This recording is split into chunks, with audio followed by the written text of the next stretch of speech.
Sir কি চাই? Sir আমি জানতাম না যে কালকে সমস্ত অ্যারেঞ্জমেন্ট আপনি করেছেন। Thank you sir. How dare you? তোমার স্পর্ধা কি করে হয়? তার মানে? না না, তোমাকে কে বলেছে? তোমায় কে বলেছে যে এই সমস্ত অ্যারেঞ্জমেন্ট আমি তোমার জন্য করেছি? আমি তো কখনো বলিনি যে আপনি সব অ্যারেঞ্জমেন্ট আমার জন্য করেছেন।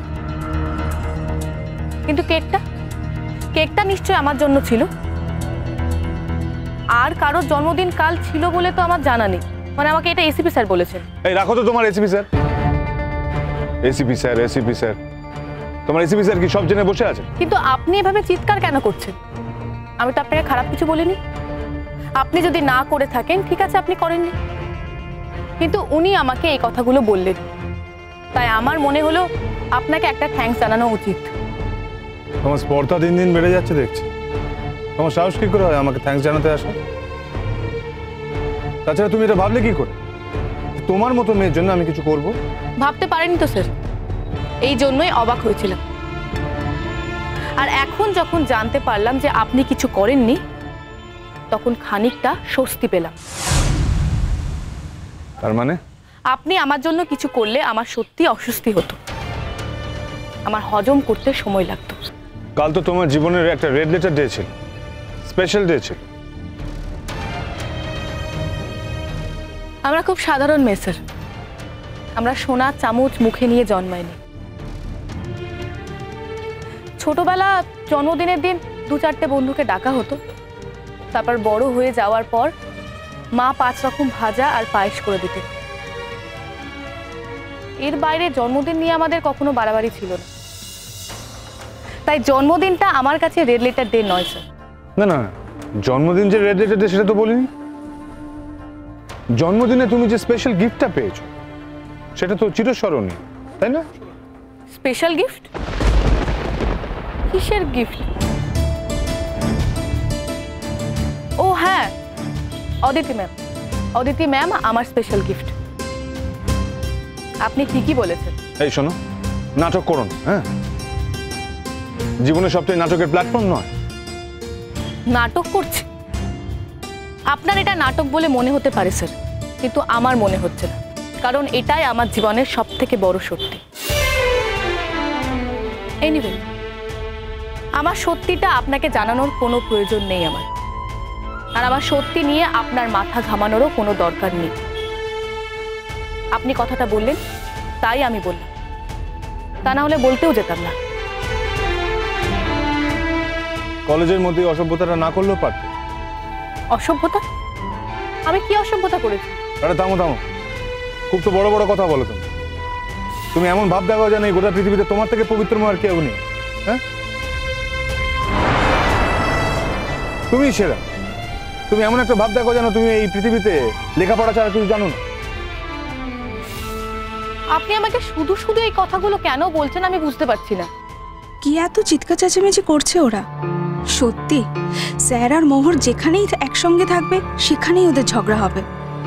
আমার তো এক সময় মনে হয় স্যার মোহরের প্রতি বেশ দুর্বল। সেটা কি ভুল মনে হয়? না, তা তো হতে পারে না। যদি তাই হবে তাহলে আমাকে দিয়ে কেকের অ্যারেঞ্জমেন্টটা স্যার করালেন কেন? কিছুতেই আমার ভুল হচ্ছে না। তাহলে সমস্যাটা কোথায়?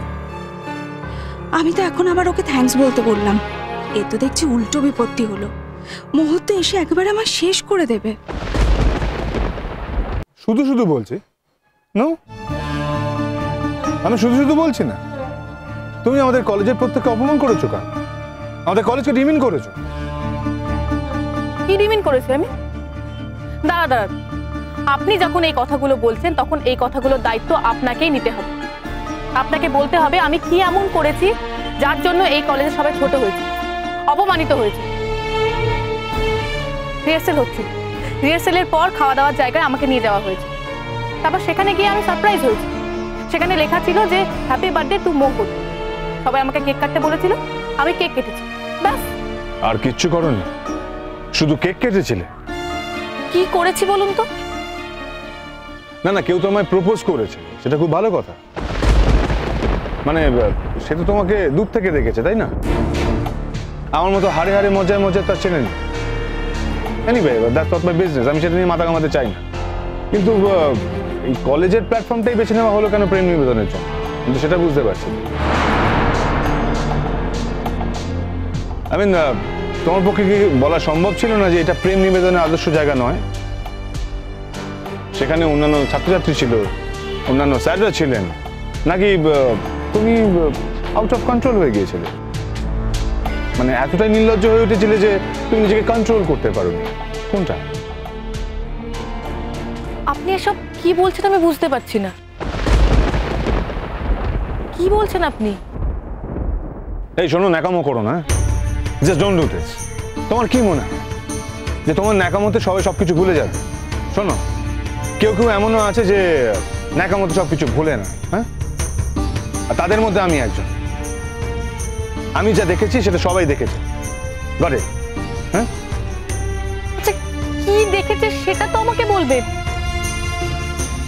মানে আমি করেছিটা কি, কার সঙ্গে কি করেছি, আর কেই বা আমাকে প্রপোজ করেছে?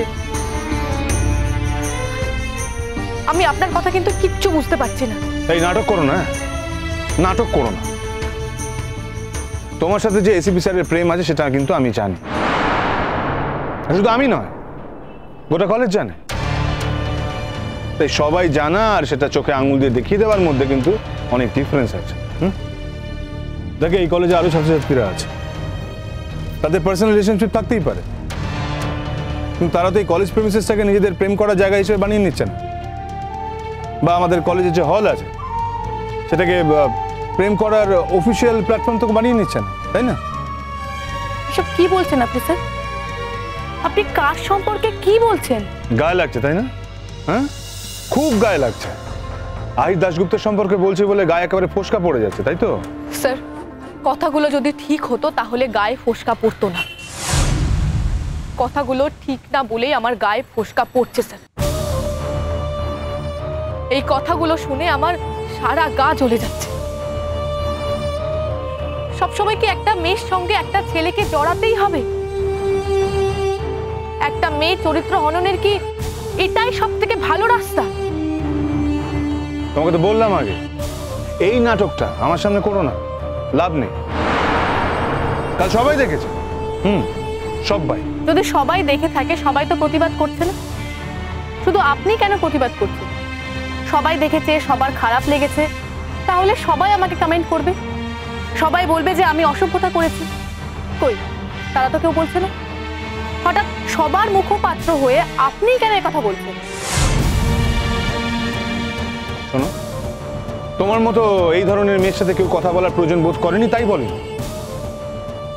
আসলে তুমি এত সস্তা ধরনের একটা মেয়ে, এত চিপ। চুপ করুন স্যার, প্লিজ চুপ করুন।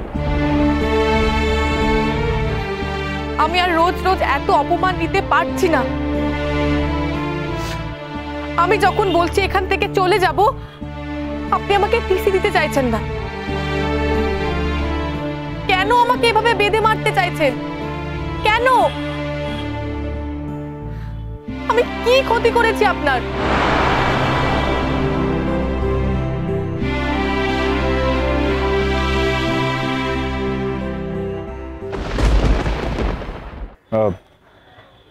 তোমার স্বভাব, তোমার স্বভাবের জন্য এত কিছু শুনতে হয়। তুমি যদি তোমার স্বভাব ঠিক রাখতে তাহলে কেউ কিছু বলতো না। আচ্ছা স্যার, আপনিও তো শাশ্বতীকে আলাদা দেখে কথা বললেন। এত স্টুডেন্ট থাকতে আপনার শাশ্বতীর সঙ্গে কি আলাদা করে কথা ছিল? কই, তখন তো কেউ কিছু বলেন। এসিপি স্যারের সঙ্গে আমি যদি আলাদা করে কোনো কথা বলি, মানে উনি যদি আমাকে সাধারণ কোনো প্রশ্ন করেন, তাহলেও আপনার মনে হচ্ছে উনি আমাকে প্রপোজ করেছেন। কেন? এই, তুমি শাশ্বতীকে নিয়ে জড়িয়ে আমায় কিছু বলতে চাইছো নাকি? হ্যাঁ, আমি কিছু বলতে চাই। আপনি কথাগুলো বললেন তাই আমি উল্টে এই কথাগুলো বললাম। আর সত্যি তো এই ঘটনাটা ঘটেছে। আপনি শাশ্বতীর সঙ্গে আলাদা করে কথা বলেননি, সবার সামনে শাশ্বতীকে আলাদা করে ডেকে নিয়ে যাননি। আমি শাশ্বতীর জন্য অতক্ষণ ওয়েট করে থাকিনি, তারপরেও তো শাশ্বতী এলো না। আচ্ছা, শাশ্বতী তো আপনার স্টুডেন্ট, আর ও এমন কোনো আহামরি স্টুডেন্টও না যার সঙ্গে আপনি কলেজ ক্যাম্পাসের লেখাপড়া সম্পর্কে আলোচনা করবেন। তাহলে ওর সঙ্গে আপনার কি এমন কথা হচ্ছে সেটা তো আমি জানতে চাইনি স্যার। এই এই তুমি তুমি আমাকে উল্টো প্রেশার দিচ্ছ নাকি? হ্যাঁ, আপনাকে প্রেশার দিতে আমার বই গেছে স্যার। আপনি আমাকে অ্যাকিউজ করেছেন, আপনি আমার নামে বদনাম ছড়াচ্ছেন, তাই আমি উল্টে এই কথাগুলো বললাম।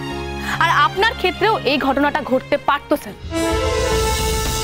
আপনি বলে সবকিছু মহান হয়ে যাবে আর আমি বলে সবকিছু ছোট হয়ে যাবে তা তো নয় স্যার। আমি দেখেছি কালকে তোমাকে এসিপি স্যার ফুল হাতে প্রপোজ করেছে, আমি দেখেছি। উনি আমার জন্মদিনে ফুল এনেছিলেন, একটা ফুল আমায় দিতে চেয়েছিলেন, বলেছিলেন আজকে আমার জন্মদিনের স্পেশাল উপহার। আপনি যদি সেটাকে প্রপোজ বলে মনে করে থাকেন তাহলে আমার কিচ্ছু বলার নেই, কিচ্ছু বলার নেই।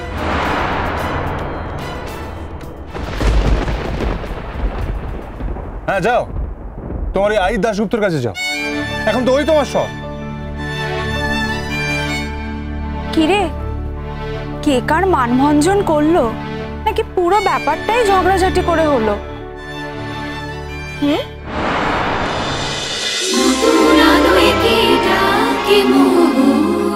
চলো চলো চলো চলো চলো পাল্টাই।